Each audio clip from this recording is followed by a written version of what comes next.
we'll go back to the issue where we started. One woman in the inner cabinet.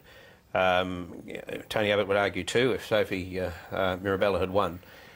Is this the kind of issue that is likely to characterise the Abbott government throughout the term?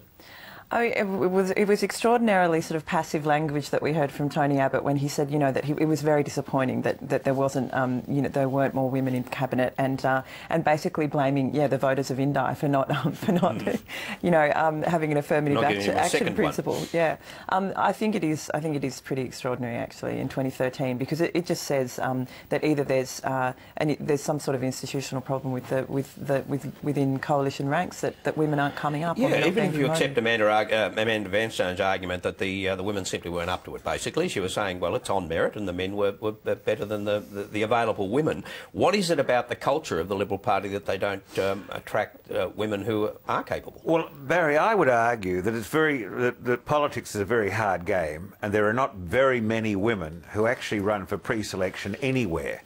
I mean, we know what the Labor... The numbers are in the Parliament. The numbers are not the problem. Well, but we've got a crop of fairly young women coming through now, but they haven't had the experience of either of the bishops, Julie or Bronwyn, for example.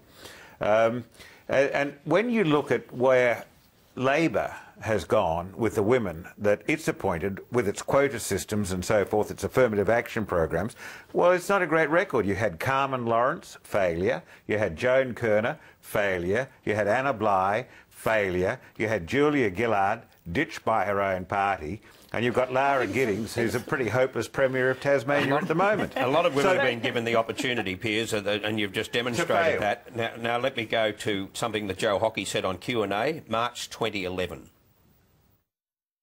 It's been an issue important to me for many years now.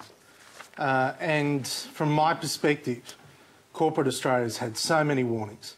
And I just don't understand how you can claim, as a director of a company, that all wisdom and knowledge lies in the hands of men only. I think if they don't meet a reasonable target within a period of time, then more punitive measures need to be taken by the Parliament.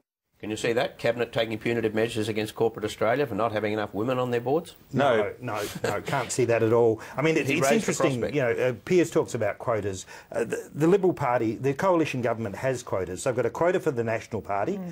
So many cabinet and ministry places are reserved exclusively for the National Party. They've got quotas for the Senate, and as Tony Abbott said during the week, they've got quotas to make sure there's state representation. The one area where there is no quota and where it is only merit-based is for women. So the women say, and these are Liberal women, they say, look, you only play the merit card when it's us. So excuse us for playing the gender card. Yeah. Okay, just